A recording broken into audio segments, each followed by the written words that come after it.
Imagine a battlefield covered in smoke and fire. And in the middle of it all, not a soldier, but something else entirely. February 2026. Two pitch-black humanoid robots are shipped to Ukraine. Their mission? Go where human soldiers cannot safely venture. This is the Phantom MK-1, built by a San Francisco startup called Foundation. It looks straight out of a science fiction film, but it's not there to fight. It's there to carry supplies into danger zones, so humans behind it don't have to die doing it. A robot doing the most dangerous job on the battlefield. Would you call that progress, or something more complicated? Ukraine is already running over 9,000 unmanned ground missions every single month. Their stated goal, 100% of frontline logistics, handled by robots, wheeled robots hauling ammo, tracked machines evacuating wounded, unmanned vehicles clearing mines so soldiers never enter the kill zone. But here's where this story gets interesting. This idea, machines protecting soldiers, isn't new. Not even close to being new. 160 years ago, one man had almost the exact same thought. And what happened next changed warfare forever. Just not how he intended. Before we talk about robots, we need to talk about a doctor, a farmer's son, and a gun that was supposed to end suffering. The year's 1861. America tears itself apart in civil war. Richard Gatling watches soldiers die. Mostly not from bullets, but disease. Dysentery, typhoid, infected wounds. More than half of all Civil War deaths came from sickness, not combat. Gatling saw it and couldn't look away. Gatling wasn't your typical weapons maker. He studied medicine, earned his MD, and spent years designing farming machines with his father in North Carolina. His first invention? A screw propeller for steamboats, then rice planters, wheat planters, a practical problem solver who saw inefficiency and fixed it. You're watching tens of thousands of men die mostly from disease. What would you try to do? Think about it for a second. Gatling's answer was unusual. If one man could deliver the firepower of 100, armies would simply need far fewer soldiers in the field. Fewer soldiers in the field meant fewer people exposed to disease, cannon fire, and the brutal chaos of 19th century warfare. Fewer deaths overall. It sounds logical, right? Reduce the soldiers needed. Reduce their suffering. Reduce the death toll. One efficient machine does the work of many. And so in 1862, Gatling built it. A cluster of rotating barrels, hand-cranked, capable of firing 200 rounds per minute. The Gatling Gun. He genuinely believed this was an act of mercy, not cruelty. He wanted to make war shorter, smaller, and ultimately less deadly for everyone. In 1877, Gatling wrote that enabling one man to do the work of 100 would reduce armies, and therefore reduce exposure to death. The Gatling gun was patented in November 1862. And from that moment, the story of his humanitarian dream begins to collapse. Slowly at first, let's be clear about what the Gatling gun was. Not fully automatic, you cranked it by hand. But the firepower it delivered was unprecedented. It was the ancestor of the modern machine gun, concentrating lethal force in one position in a way nobody had ever witnessed before. Gatling kept improving his invention. By 1882, it fired 1,200 rounds per minute. By 1883, an electric version hit 3,000 rounds per minute. 3,000 rounds per minute. That's 50 bullets every single second. Can you actually imagine facing something like that on an open battlefield? Here's where Gatling's logic broke down. He thought, fewer soldiers needed means fewer deaths. But nations didn't send fewer soldiers. They sent the same. Instead, the same armies now faced weapons of terrifying, unprecedented lethality.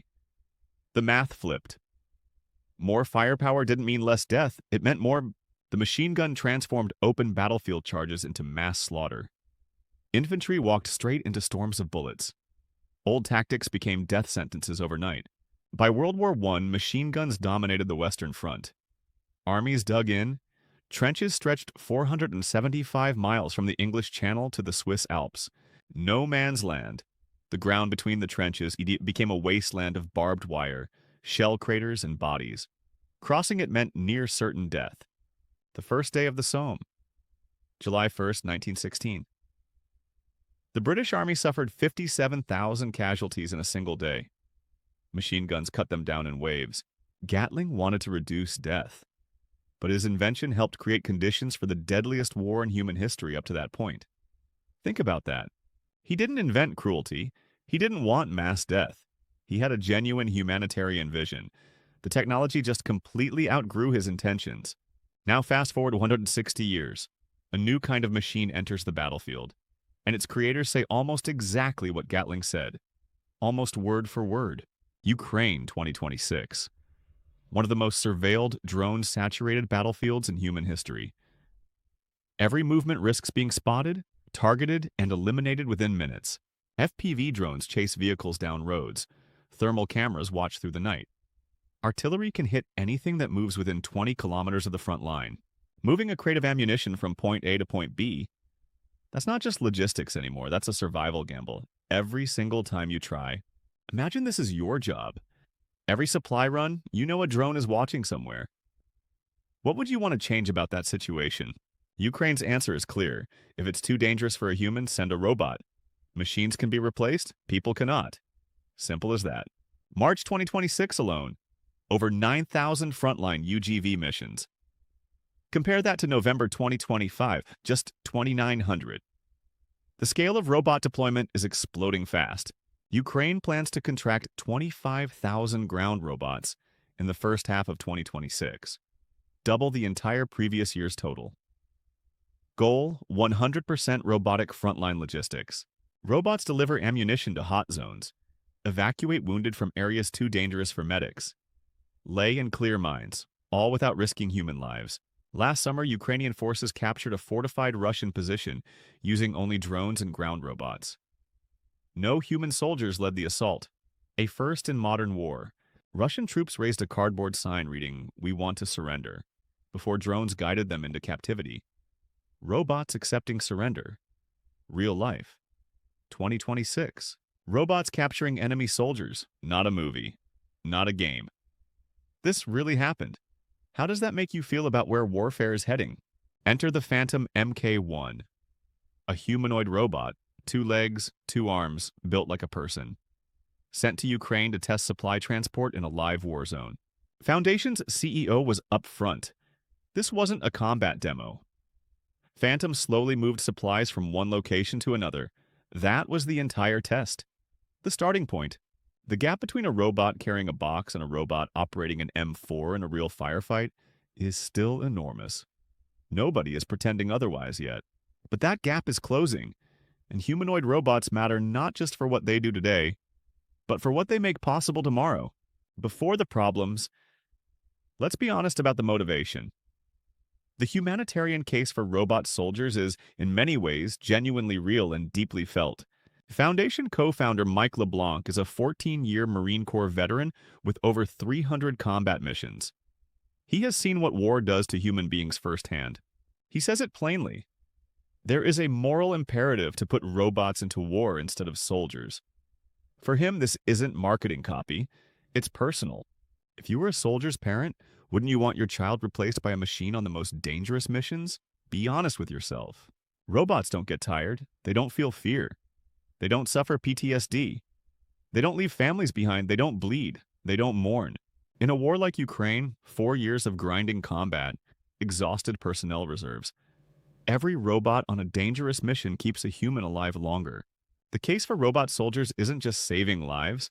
It's also about reducing war crimes driven by human exhaustion, trauma, and panic under fire. A robot, in theory, follows rules even under extreme pressure. It doesn't snap from combat stress. It doesn't commit atrocities because it's scared and sleep-deprived. So the technology has a genuinely humane face. The real question is what happens when this technology enters the world at scale. That's where it gets hard, because Richard Gatling also had a genuine humanitarian vision. And we all know how that turned out. So let's ask the harder questions now. Here's the uncomfortable truth. Even if robots save individual soldiers, they may make war itself more dangerous, more frequent, more automated, more disconnected from human cost. When soldiers die, societies feel it. Draped coffins, grieving families, political pressure to end the conflict. That pressure keeps wars bounded and finite. But what if soldiers stopped dying? What if wars could be fought entirely by machines? Would governments be more or less willing to start them? Jennifer Kavanagh from Defense Priorities puts it clearly. The human cost of war sometimes keeps us out of war. Remove that cost and the calculus changes. Second risk, the battlefield expands. Robots can go where humans cannot survive, to extreme heat, radioactive zones deep underground. The theater of war grows limitless. Third risk, war gets cheaper. Ukraine showed cheap drone swarms can destroy expensive manned vehicles. Scale that to ground robots and war becomes a mass production problem. If war is cheap and your soldiers aren't dying, which politician refuses a military operation? The political cost disappears. The moral brake weakens. Fourth risk, accountability disappears. When a robot makes a fatal mistake, targets a civilian, who is responsible? Programmer, commander, algorithm itself? This is the human-in-the-loop problem. Must a human pull the trigger, or just monitor? The difference between active control and passive oversight is enormous. In Ukraine right now, AI-powered drones sometimes identify and fire autonomously when jamming cuts the control signal. The human becomes a spectator. The machine decides. Harvard lecturer Bonnie Doherty is direct. These machines are not moral or legal agents. They will never truly understand the ethical weight of their actions. An AI soldier spots a child running forward holding something. Can it read the situation the way a trained human soldier would? This question is coming. Fifth risk, escalation. One side fields robot soldiers, the other follows. One side removes humans from kill decisions. Pressure builds on the other to match. Russia, China, the United States, all developing autonomous military systems simultaneously. This race is funded, moving fast, and once started, nearly impossible to stop. So here's where we are. Technology built to protect soldiers may lower the threshold for starting wars.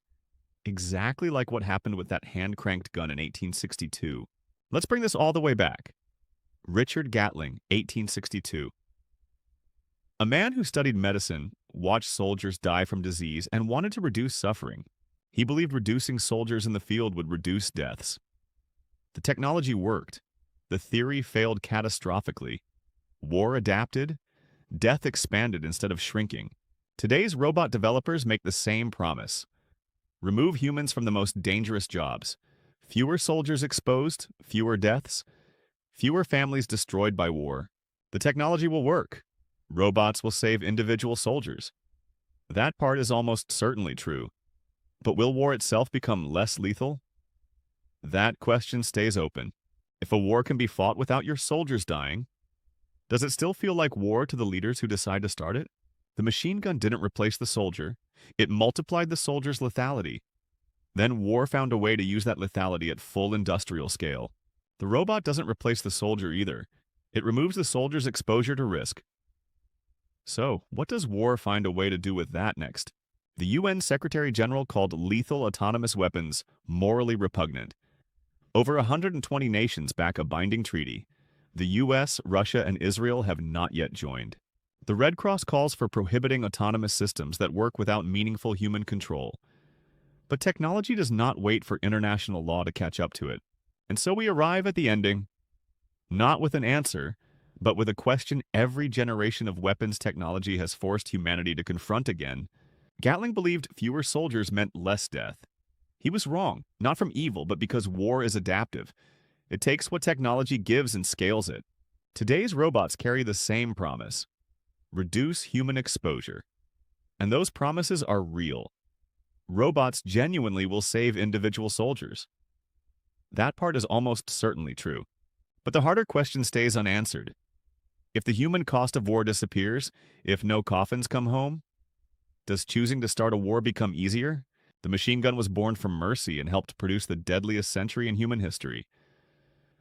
The robot is born from mercy too. We'll see what it produces. That's a wrap for today. One inventor, one idea, 160 years. And the same question still echoes. Can a machine built to save us keep us safe?